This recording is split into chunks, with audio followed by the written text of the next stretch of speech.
2,000 పైగా వీడియోస్, 1,80,000 అభ్యస్కర ఫోటోలు, 35 లక్షల పైగా సీక్రెట్ డాక్యుమెంట్లు. ఇవి సాధారణ నెంబర్లు కావు. ప్రపంచంలోని అత్యంత పవర్ఫుల్ వ్యక్తులను వణికించిన లెక్కలు. అగ్రరాజ్యాల అధ్యక్షులు, రాజకుటుంబ యువరాజులు, ప్రపంచం మెచ్చిన సైంటిస్టులు అందరి పేర్లు ఉన్న ఒకే ఒక్క బుక్, అదే బ్లాక్ బుక్. జెఫ్రీ ఎప్స్టీన్ ఎవరు?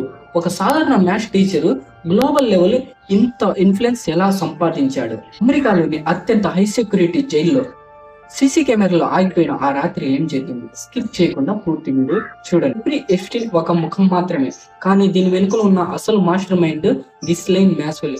ఈమె ఎప్స్టీన్ బిజినెస్ పార్ట్నర్. వీళ్ళిద్దరు కలిసి ఒక ఆర్గనైజ్డ్ హ్యూమన్ ట్రాఫికింగ్ నెట్వర్క్ ని రన్ చేశారు. దాని పేరు little Saint James.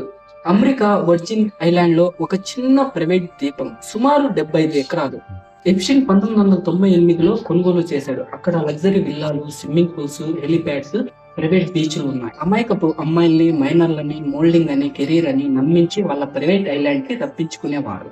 Epstein arrest తర్వాత కోర్టు డాక్యుమెంట్స్ ద్వారా కొన్ని షాకింగ్ పేర్లు బయటకు వచ్చాయి. అమెరికా ప్రస్తుత అధ్యక్షుడు డొనాల్డ్ ట్రంప్, మాజీ అధ్యక్షుడు bill Clinton, Britain royal family member prince Andrew, చివరికి ప్రముఖ సైంటిస్ట్ స్టీఫెన్ హాకింగ్ పేరు కూడా ఆ లిస్ట్ లో ఉంది. మరెన్నో ప్రముఖుల పేర్లు కూడా ఉన్నాయి. అయితే ఇక్కడ మనం ఒక లీగల్ పాయింట్ ని గుర్తుపెట్టుకోవాలి. డాక్యుమెంట్ లో పేరున్నంత మాత్రాన వాళ్ళు తప్పు చేశారని కాదు, కానీ ఒక ఇల్లీగల్ ట్రాఫికింగ్ రింగ్ నడిపే వాళ్ళతో ప్రపంచాన్ని శాసించే లీడర్లకి ఏం పని? పదే పదే ఆ ఐలాండ్ కి ఎందుకు వెళ్లారు?